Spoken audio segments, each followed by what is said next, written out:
The views and opinions expressed in this program are those of the guests and do not necessarily reflect the official policy or position of the hosts and creators of this program. This is the Pet Buzz. This is the Pet Buzz. Freshly collected with news, celebrity pet gossip, and the latest pet trends. The Pet Buzz gives you the latest 411 on everything pet related. Everything pet related. Hosted by pet trendologist Charlotte Reed and Dr. Michael Fleck. And here's the Dynamic Pet Duo.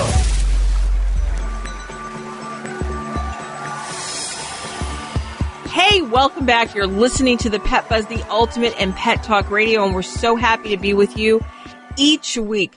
You know, this week, many states are opening up for the sake of their economy and their residents, getting them back to work. I know that you're a big proponent of that, Dr. Very much so. So many states are adhering to President Trump's guidelines of waiting 14 days with a flat curve of deaths, while many states aren't. So depending on where you live and if you choose to go out, as before, remember to be careful. Please keep social distancing in place in the dog park and in pet stores or any place that you visit with your pet. And we, like I said, we want you and your pets to stay healthy and to stay safe, right? Absolutely. So now let's kick off the show with the weekly countdown. 4. In segment 4, we speak with Dr. Tamisha Hubbard, owner of the Alabama Veterinary Allergy and Dermatology Service, as well as an associate professor at Tuskegee Veterinary College. 3. In this segment, Charlotte and I are talking with Dr. Chris Duke of Bienville Animal Medical Center and president of the American Heartworm Society about detection and prevention of canine and feline heartworm. 2. In this portion, we give you the up-to-date celebrity pet scoop and, of course, Flex Facts. Today we're going to talk about exam room etiquette. That's the topic of the day. And in 1, animal care officers came to the rescue of a dog left alone in a New York City apartment after her owner went to the hospital with suspected COVID-19 symptoms. When the dog's owner was admitted to the hospital, she was so worried about her pooch that she threatened to leave the healthcare facility. And joining us to talk about this case and having an emergency plan is Scott Giacopo, the president of National Animal Care and Control. Scott is also the director of National Shelter Outreach for Best Friends Animal Society. Scott, we want to thank you for taking time away from your busy schedule to join us today on the Pet Buzz. Well, thank you so much for having me. Really appreciate it. You know, when we think of workers on the front lines of coronavirus, we don't necessarily think of animal care and control officers and shelter staff. That's not the case. Truly, it's not. Animal care and control men and women are on the front lines dealing with cases like the one I mentioned above, as well as relinquishment of animals, domestic violence, animal abuse, and more. Can you talk to us a little bit about how these frontline workers navigate the unexpected challenges of the COVID-19 pandemic? Oh, absolutely. And I'm hearing from officers all over the country about the challenges that they're facing in light of this pandemic. One of the biggest things we're faced with is when someone is removed from their home due to illnesses or fatality, unfortunately, and an animal control officer has to go in and retrieve a pet. They know that the person that was in the home was COVID-19 positive. They don't know whether or not they have the proper gear to go in, whether or not it's safe, and they're literally taking their own safety in their hands by going in and retrieving that animal. And it's something that we at the National Animal Care and Control Association have put out guidelines on how an officer can respond to that and what steps they need to take to do it safely and humanely. You know, one of the things Dr. Fleck and I talked about last night, because veterinarians are going through some of the same things that you are, is lack of supplies. You know, their distributors don't have as many masks and gowns to send. And I know that's one of the challenges that you folks on the front line deal with, correct? Correct. And, what we're doing at NACA, the National Animal Care and Control Association, is we're working closely with both the AVMA, the American Veterinary Medical Association, the Association of Shelter Vets, as well as the CDC guidelines to really try and navigate what is necessary. And our first guideline that we put out in regards to going into a COVID positive home was that they should be wearing an N95 mask. And that was something that we believed at the time was necessary. And then through those conversations, through those partnerships we found that as long as there is not a human being in there conversing with them and all that they could just use a cloth face mask. And the same with gowns. They don't need to necessarily be the disposable ones. They can be the ones that, once outside they can remove, put into a trash bag, and then wash and reuse. So it was things like that we're really trying to keep a close eye on the standard guidelines and recommendations by all of these other agencies so that we can provide the information to the officers and shelter staff to make them feel and be safe. Last week Charlotte talked about this New Jersey relinquishment case coming out of Monmouth County, where a dog was relinquished because both owners died of corona.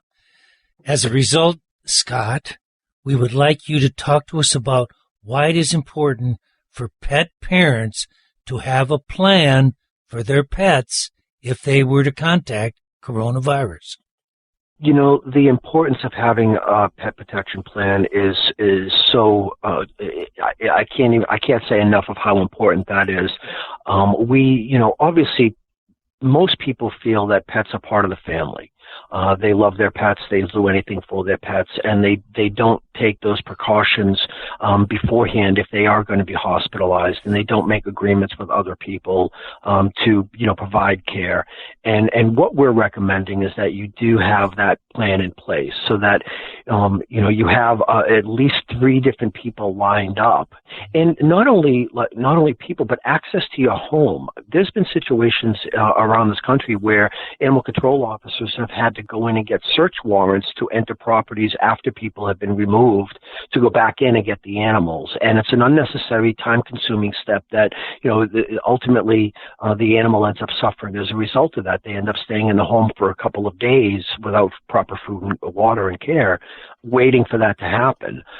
So what we're recommending, and Best Friends Animal Society actually put out a template for people to use on their website, where as soon as you feel like you might be getting sick, there's a template that you would fill out naming 3 individuals that the EMTs or law enforcement or animal control could contact that have access to your house and can provide care to your pet.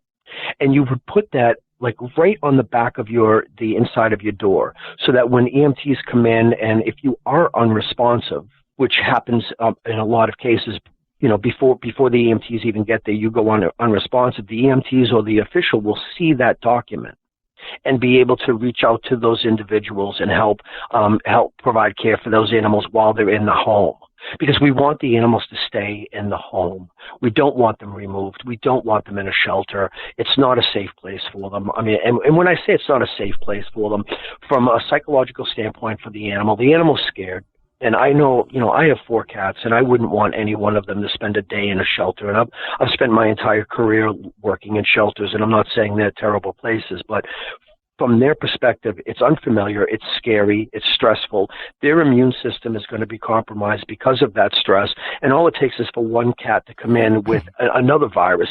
There are so many other viruses that cats can carry, and could get that cat sick. In addition to the fact that shelter staff are also affected by this pandemic, where they're out sick, they're on furlough. Shelter staff, they're being reduced. Their hours are being reduced. So the ideal goal is to keep your pets at home where they belong and where they're comfortable. And if you could arrange with a friend or family member to just come into your home, right next to your door, you could put a food and water station, and, they don't have to go searching and all that. They come in, they put down food, they put down water, maybe scoop the litter box, or if it's a dog, maybe they could even take them to their house. They can, like a foster care situation. But the goal is to keep those animals out of the shelter and in the homes where they belong. And as a pet owner, I can't imagine anyone would think otherwise. Scott, I want to thank you so much for joining us on the PetBuzz Yes, thank you for joining us. I mean, you are an incredible guest, and I really want you to come back. And for more information, visit Animal Care and Control at nacnet.org. Up next, the Celebrity Pet Scoop and Flex Facts. You don't want to miss that.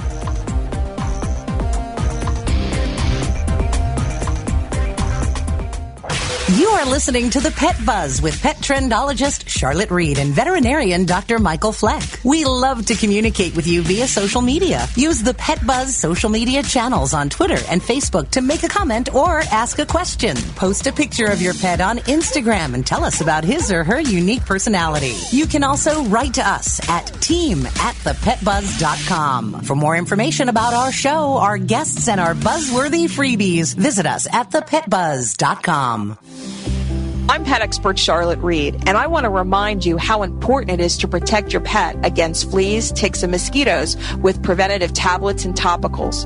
By giving your dogs and cats preventative meds throughout the year, you are protecting your pet from Lyme disease, heartworm, flea allergies, worms, and more, causing unwanted and costly vet bills. Most importantly, these parasites can infiltrate your home, causing you and your family's health to be compromised.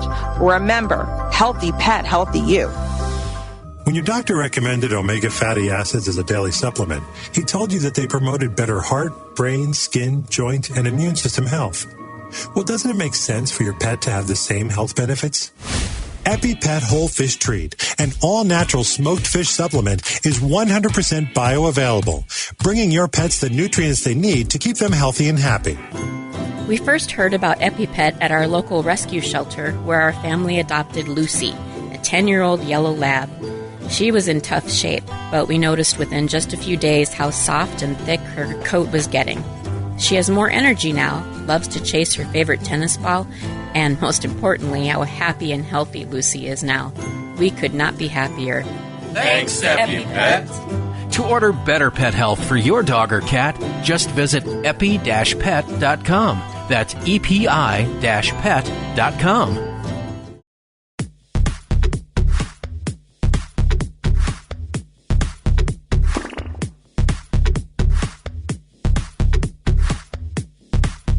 So thank you for joining us on the Pet Buzz this morning. This show is hosted by the dynamic pet duo. That's us, right? That's us. Yep. I'm pet trendologist Charlotte Reed. And I'm veterinarian Dr. Michael Fleck. So let's kick off this segment 2, with celebrity pet news. Well, according to designer Jeremy Scott, legends never die. Scott penned these words as he thought about the recent death of singer Katy Perry's cat, Kitty Purry. The singer made the sad announcement last week on Instagram that her furry companion, Kitty Purry, had gone to catnip heaven. She wrote that her cat crawled through her then boyfriend's window 15 years ago, fully pregnant and seeking shelter. 2 litters and many moons later, that street cat became a lovable mascot to many. Perry also posted a series of throwback photos of the star holding her cat in her arms. Katie noted that her cat completed her 9th life and hoped that she rested in salmon fillets and tuna tartare way up in catnip heaven. Rest in peace and Godspeed, Kitty Perry. And now, what you all have been waiting for, Flex Facts. Welcome to Just the Facts. Just the Facts. Fact or fiction? Just the facts, ma'am. You want answers! I want the truth! This is going to take long. You got the time.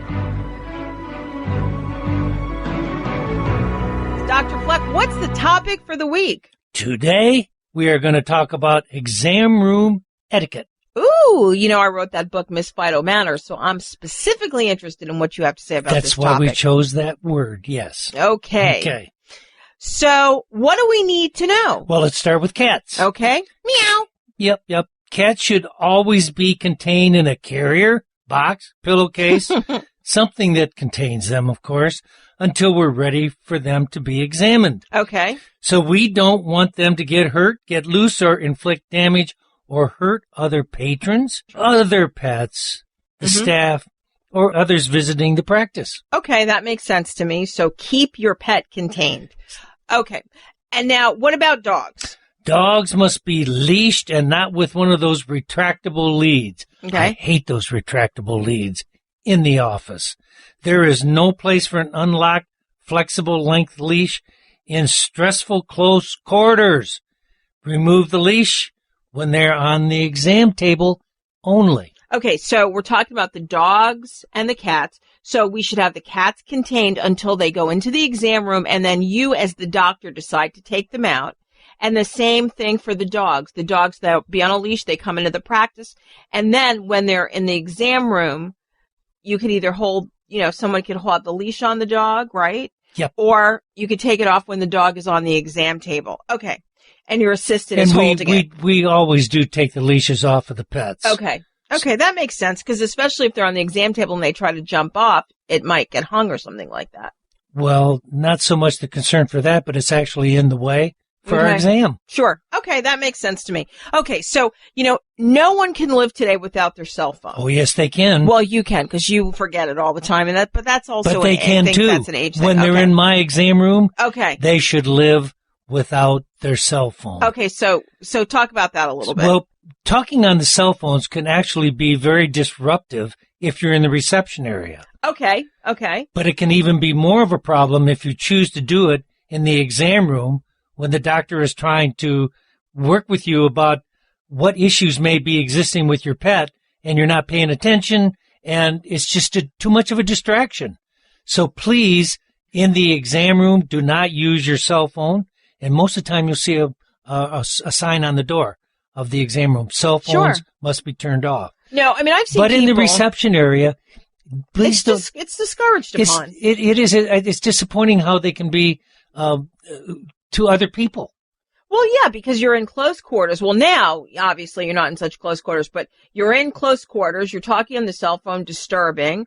It's just rude. Yeah, it's rude, especially in a close quarter. And really, some people want an audience. If the conversation is that important, then take the conversation outside. Or really just reschedule the appointment. If you have, now I can understand if you have children, the appointment. You have an emergency, and I've been in your office when people have come in with emergencies or had an emergency while they're there. So they let the person next go ahead of them. I must say, though, most people are very respectful about it in my office. Yeah. I would say that too. Okay. So let's talk about pet owners wanting to restrain pets. We let our assistants restrain our pets. Okay. So you frown on that. I do frown on that. And I frown on that because they don't know how to restrain the pet so that I can do a proper exam or do procedures, for example, pulling blood from the veins in the front leg. Sure. So it's really important for our trained staff to be restraining I can't even do that. You've asked me to help hold one of our pets, and I can't even do it properly. Mm-hmm. Okay, so I guess in other words, let the pros handle your pet. Please. Okay. What else? Talk to me about what else. Well, part of this is do not interact with your pet when we're trying to get our business done or trying to do an exam. Right. Don't play with the pet. Don't distract the pet. We're trying to discover what the issue is. Yeah, but I think a lot of times people they think they're soothing their pet by petting it or trying to calm it down, and I think that in some ways that reinforces what's going on. Yeah, in my exam rooms, what I do is I have chairs in my exam room to encourage people to sit in the chair while we do the exam or perform certain procedures. I think for you it's really a balance because I think a lot of times you don't like it. You like to interact with the owner and you get upset when you hear about these vets who, an assistant comes, take the pet and does all the work. And then finally the vet comes in, does a few things. So I think it's a balancing act. Well, we're really very hands-on. Okay. Sort of veterinary practice. Okay. No, I see that. I mean, I see that when you're with our pets. I mean, Yeah, and also, you want the people to observe what's going on and see and not get all involved in the hoopla. It makes everyone crazy. Anything else? Nope. That's all. The Flex Facts for this week. Great. Well, stick around, everybody. More of the Pet Buzz very soon. Bet you can't wait for my I Likey of the Week.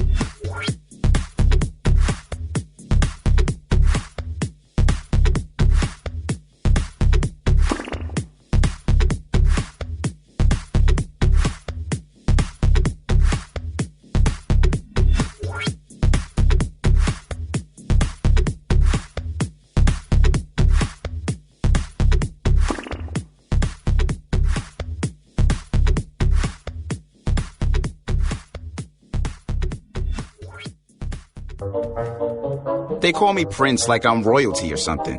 But the places I've lived ain't no palaces. So I don't need grilled salmon or a new scratching post. Just give me a cardboard box and a can of tuna and we're good. You can even change my name. I'm cool being the kitty formerly known as Prince. A person is the best thing to happen to a shelter pet. Be that person. Adopt.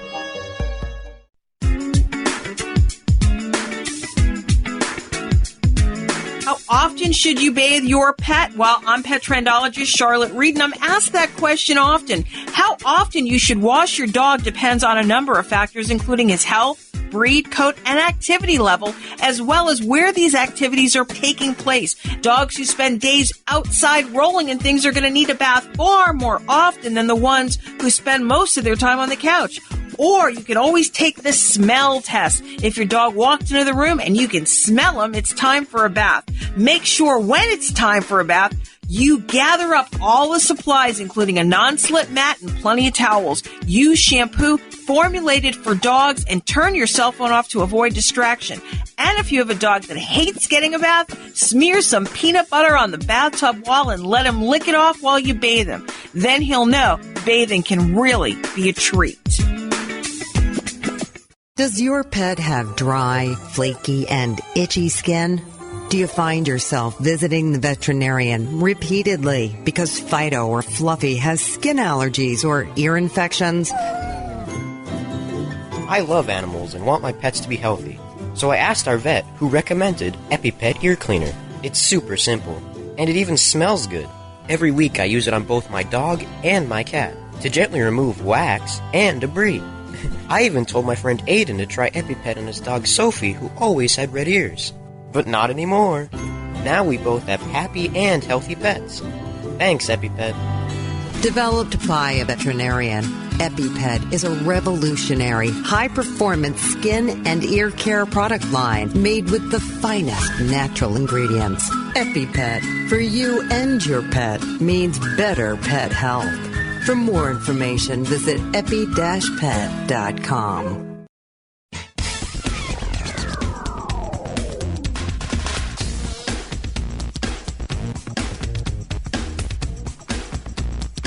Hey, welcome back. You are listening to the Pet Buzz, the best in pet talk radio. I'm veterinarian Dr. Michael Fleck. And I'm pet trendologist Charlotte Reed. That's the way it has to be, 'cause that's the way I like it. It's genius. I like it. I love it so much. I like it. It's to die for. I like it. And now for my I Likey of the week. You know, everyone needs a hero, and Hearts and Bones Dog Rescue, located in both New York City and Dallas-Fort Worth, Texas, realizes this. According to Allison Seelig, the director of marketing for Hearts and Bones Rescue, we're thanking workers on the front lines by naming our dogs after everyday heroes who are nominated by their friends and family members. Can you tell me some of the names of that you gave the dogs, and whom were they named after? Couple of the names, we named one Nurse Allie. She is a nurse working on Long Island on a COVID unit, and she told us she was really nervous when she first heard she was being moved to support on the floors in the midst of the crisis, but she quickly realized it was the best thing she could do to help wherever she was needed, and says the experience has reminded her why she got into nursing in the first place.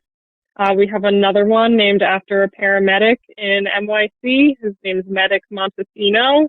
He puts his life on the line every day to respond to the incredible number of emergency calls that are coming through in New York City. And he comes home exhausted every night. He has a wife and 3 kids, but she says he's still an amazing dad to all 3 kids and his Hearts and Bones dog named Loki. We have another dog named after a physician assistant named Physician Assistant Becca, and she's a big St. Bernard mix. And she's actually named after one of our staff members.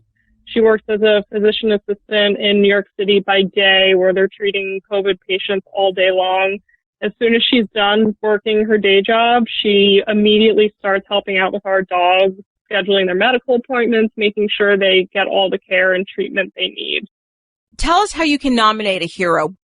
You can nominate a hero by visiting our Instagram, which is Hearts and Bones Rescue on Instagram. And in there's a link for a place where you can fill out our nomination form, and you can also send a link to the person you're nominating so that they can grant us permission to use their name. Seems as if our next guest is on the phone, and just in time as April is National Heartworm Awareness Month, providing the perfect opportunity to emphasize the value of heartworm disease detection and prevention. You know, heartworm infection has been diagnosed in all 50 states, so there are no more excuses for you not to protect your dog, cat, and or ferret.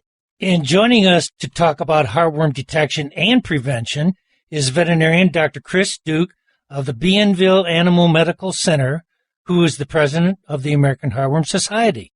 Welcome to the show, Dr. Duke. Thank you. Wonderful to be here today.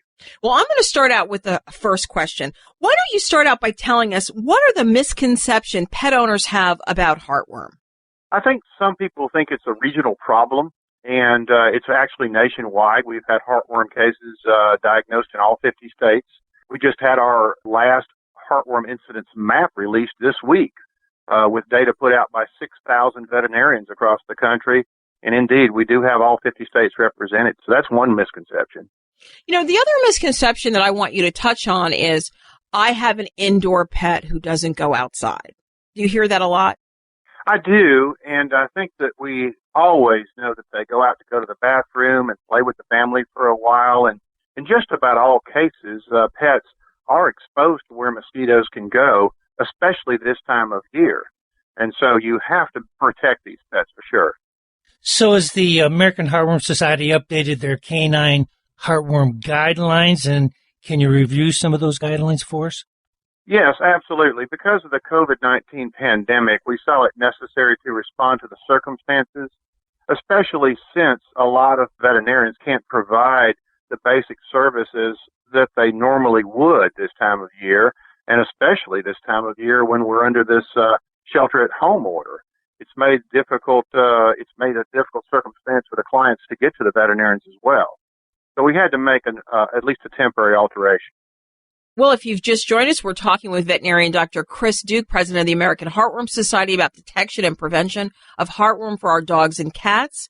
Can you give us just a few recommendations about testing and prevention? I mean, obviously, I would assume we need to keep our heartworm testing going on, correct? If it's possible, but once again, under these COVID-19 guidelines right now, or rules that are in place, we're extending a 6-month, if you will, period where veterinarians are okay to waive the testing if folks can't get out to the veterinarian to get the blood testing done. Because let's face it, we'd rather give the prevention product over this period than to stop doing that and leave these pets open to infection. Now, I will say this. When we do sell product to protect these pets, I'm asking veterinarians to put on a reminder for 6 months out so that you do call them back and don't put this on the back burner too long. That's a great option. So, Doc, you know there's so many options for prevention.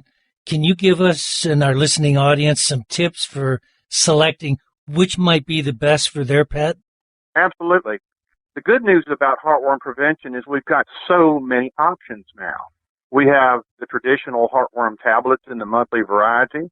We have the combination drugs that do flea control, internal parasite control, and heartworm prevention. We have the topical products for the dogs that don't fare well with pills.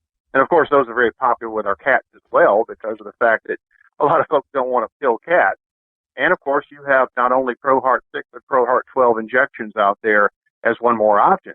So with injectables, topicals, and tablets out there, you just have to suit the client's need and make sure that the pet is compatible with whichever avenue you choose. Sure. And just talk a little bit about when pet owners are going to the vet, what kind of things, will their vet talk about with them? I guess their lifestyle, what's best for them. Absolutely. As a matter of fact, on the phone already twice this morning because it's, mid to late April already down here on the Gulf Coast. We're having a lot of flea problems and a few tick problems already.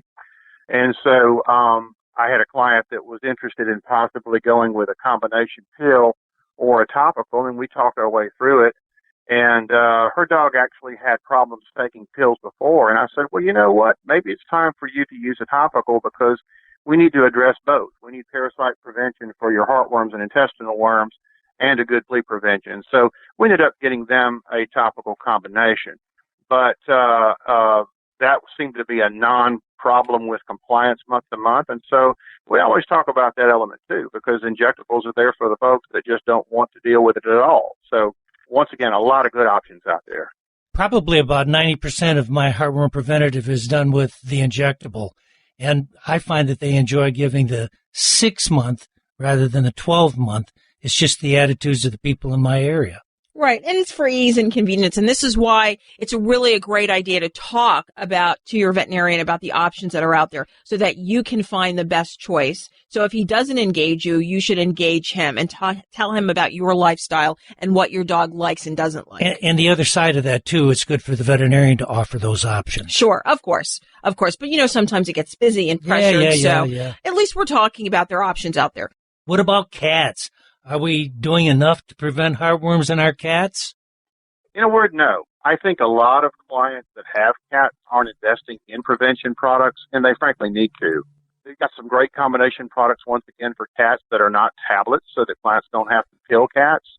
When you give, for example, some of the topical products like Advantage Multi and Revolution, you're getting some great state-of-the-art products that do, once again, flea control along with the internal parasite and heartworm control. And the bottom line in cats is we can't treat them with any drugs. You can't get rid of heartworms in cats with any active drug. And so it all comes down to prevention. Absolutely. And I used the recommendations from the society last year where it said approximately 10% of all the new cases of heartworm were in cats, and 25% of those were cats that resided inside exclusively. So that's worth quoting. Hey, Dr. Duke, thank you so much for joining us today. What great information for the rest of the veterinarians as well as our listening audience. Well, thank you, Dr. Fleck, and it's a real pleasure to be here with you and Charlotte today, and I hope everybody stays healthy and stays safe. Great. Well, everyone, that was veterinarian Dr. Chris Duke, president of the American Heartworm Society, discussing how we can protect our pets from this deadly and expensive parasitic disease. For more information, visit heartwormsociety.org. Up next, we're going to be talking about global pet news. Stay tuned. You are listening to The Pet Buzz with pet trendologist Charlotte Reed and veterinarian Dr. Michael Fleck. We would love to communicate with you via social media. Use the Pet Buzz social media channels on Twitter and Facebook to make a comment or ask a question. Post a picture of your pet on Instagram and tell us about his or her unique personality. You can also write to us at team@thepetbuzz.com. For more information about our show, our guests, and buzzworthy freebies, visit us at thepetbuzz.com. Warmer temperatures mean more time outside. You have sunscreen for yourself, but what about Fido? According to the American Animal Hospital Association and the American College of Veterinary Dermatology, pets need sunscreen too. Use EpiPet Sun Protector, the only FDA-approved pet sunscreen on short-haired, light-colored, hairless golden retrievers and other dogs susceptible to skin cancer. Contained in a sports bottle, EpiPet allows you to turn the bottle upside down, making it easier to spray your dog all over to protect your dog from the sun all day and every day. Visit epi-pet.com.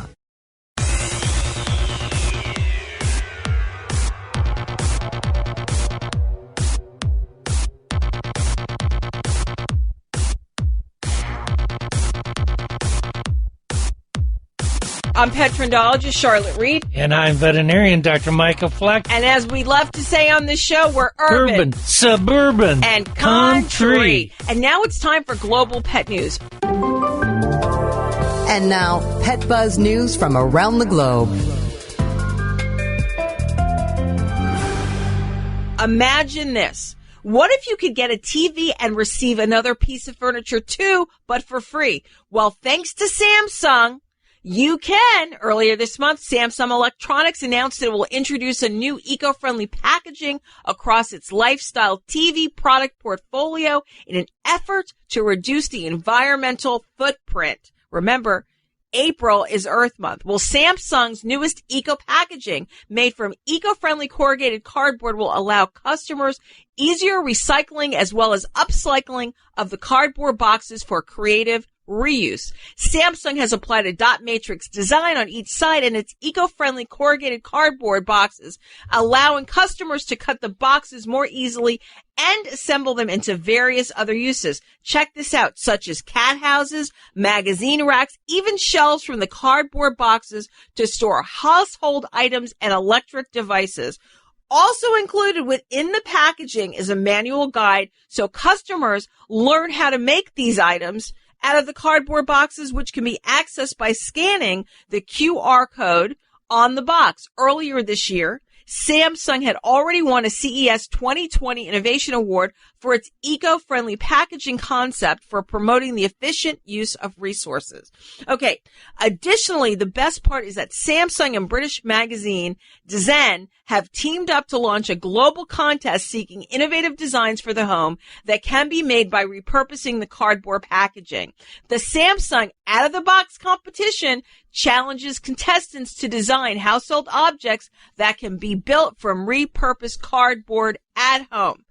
Open for entries until May 29, 2020. The contest is free to enter for anyone who's over the age of 18 and features prize money totaling $20,000. So you can hashtag stay creative with hashtag Samsung this hashtag Earth Month and beyond. Find out more at news.samsung.com. $20,000, Dr. Fleck. Doesn't that sound good? Sounds good to me. I might have to get out my knife and my cardboard. Okay. Achoo! Well, I've got seasonal allergies. What about you? And so does my dog, Ty. That's right. The same types of environmental allergens that trigger a reaction in people can also irritate your dog or cat, including dander, grasses, weeds, trees, insects, pollen, and mold. So if you're struggling with seasonal allergies, there's a chance your pet might be too. So joining us today is veterinarian Dr. Tomisha Hubbard, who served as the past president of the Tuskegee Veterinary Medical Association. Dr. Hubbard is the founder of the Alabama Veterinary Allergy and Dermatology Service. Dr. Hubbard, welcome to the Pet Buzz today. Hello. How are you guys doing? We're surviving all of this. I hope you are too. Yes, I'm trying to survive. And we're glad to have you back. One of our favorite people is coming back, so I think it's a nice thing. You had a question, so one of my Dr. first Fleck. questions for you, Dr. Hubbard, is how do you know if your pet has seasonal allergies and what are their symptoms? Well, some of the most common symptoms that we're going to encounter is excessive itching. So if you feel like your pet is itching or scratching more than normal, then that is an indication that your pet could potentially have some sort of allergy. So it's going to be up to your veterinarian to determine what type of allergy your pet is pretty much dealing with. So when we're speaking about seasonal allergies, then we are referring to those allergies that are caused by the different pollens from the trees or the grass pollen. We could even be talking about dust mites and other things in the environment that would cause your pet to have an allergic reaction to it. Like grass, for example. I think grass allergies are really big this time of the year for pets, correct? Correct. So in the spring, we tend to see the grass starting to grow in. It's all green and happy. And then we start to see the trees pollinating. So you get that nice green pollen covering your trees, your cars, and everything. So yes, this is the season where our patients start to have the most problems, especially those that have been diagnosed with seasonal allergies. So now, isn't it true that you can't really cure these seasonal allergies in pets, but instead strive to manage them as best and as efficiently as possible? There is an actual way to cure it, and that is with a medication called immunotherapy. And so what the immunotherapy is we take those actual allergens that the pet is allergic to, and we formulate an allergy serum based off of those things that they have allergies to. So let's just say, your dog has allergies to Bermuda grass or fescue grass and oak trees.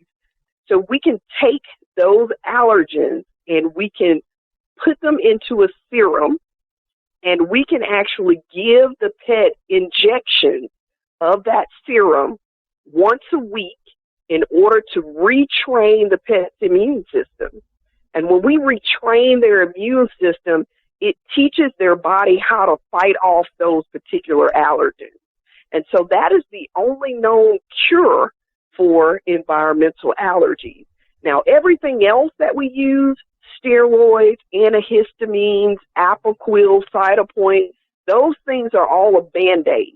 So they don't cure environmental allergies. They just help to control the symptoms of environmental allergies or seasonal allergies. Okay, first comment. It sounds time-consuming and expensive. I mean, week after week going to the vet. It definitely can be a little bit expensive. So the way we have to identify what is actually causing your pet a problem is by doing an intradermal skin test. Then we formulate that allergy serum. And what happens is, like I said, your pet will build up an immune safety to those things. And that's primarily for dogs, right? Yes, it is. It is for dogs, correct. Well, that leads me into my next question. What about cats? And are cats who spend time outside more likely to get seasonal allergies than strictly indoor cats? And what is the typical course of allergy treatments for cats? So when we're talking about cats, the go-to drug to treat cats for allergies is going to be Atopica or cyclosporin. And so we use that. It is an immunosuppressive drug, but we will use that to control the allergic itching. And so it will help with clearing up the skin lesions on the cat, and it will also help with controlling the itch. And so Atopica is something that needs to be given on a daily basis to cats. So it comes as a liquid version. You can also get it in a capsule version. And then there are some compounding pharmacies that will also compound it for you. So you can get it in, a chewable form or what have you. But in most cases, it's a liquid or a capsule. Wow. I learned so much today about seasonal allergies. You helped me with my practice. Well, everyone, that was Dr. Tamisha Hubbard, owner of Alabama Veterinary Allergy and Dermatology at Tuskegee University College of Veterinary Medicine. See, that's the key why we have Dr. Hubbard here, because not only does she practice, she also teaches. Yes. So she knows what she's talking about. Yes. Okay. So for more information, reach out to her at AlVetDerm. AlVetDerm. Okay, at gmail.com. At gmail.com. Dr. Hubbard, that was very enjoyable. It was great.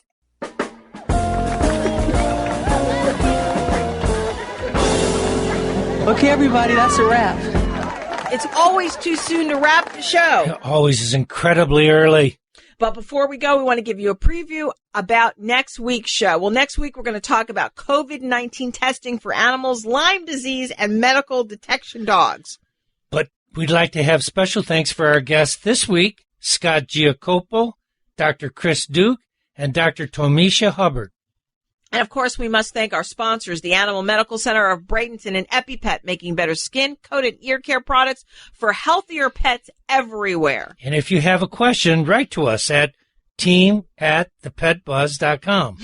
We'll try to cover it next week.